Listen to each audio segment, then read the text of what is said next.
मित्रांनो, भारत सरकार द्वारा दिला जाणारा तिसरा सर्वोच्च नागरी सन्मान म्हणजेच पद्मभूषण, जो दरवर्षी प्रजासत्ताक दिनी दिला जातो आणि या वर्षीचा पुरस्कार मिळाला आहे सुप्रसिद्ध दिग्दर्शक राज दत्त यांना।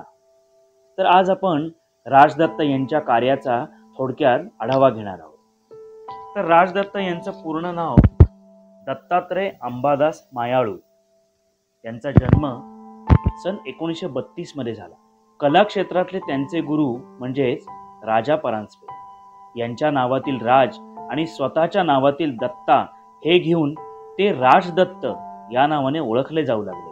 मद्रास येथील AVM स्टुडिओतून राजाभाऊ परांजपे यांचा सहाय्यक दिग्दर्शक म्हणून राज दत्त यांची कारकीर्द सुरू झाली। 1967 सालापासून स्वतंत्रपणे त्यांनी दिग्दर्शनात पदार्पण केले आणि त्यांचा मधुचंद्र हा पहिला चित्रपट अतिशय गाजला। चित्रपट, मालिका, लघुपट, रंगमंच या सर्व क्षेत्रात 5 दशकाहून अधिक काळ त्यांनी आपल्या प्रतिभेची जादू दाखवत अनेक उत्तम चित्रपट व मालिकांची निर्मिती केली। 1969 सालच्या त्यांच्या अपराध या चित्रपटाला महाराष्ट्र राज्य शासनाचा प्रथम पुरस्कार मिळाला। त्यानंतर त्यांनी 28 चित्रपटांचे दिग्दर्शन केले आणि त्यापैकी 14 चित्रपटांना शासनाचे पुरस्कार मिळाले आहेत। त्यांच्या चित्रपटांना ताश्कंद, व्हेनिस आणि कॉर्क फिल्म फेस्टिवल मध्येही स्थान मिळाले।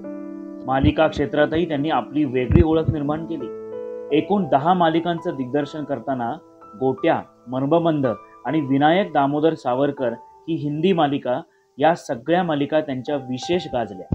त्यांचा गोवा मुक्ती संग्रामात देखील सक्रिय सहभाग होता।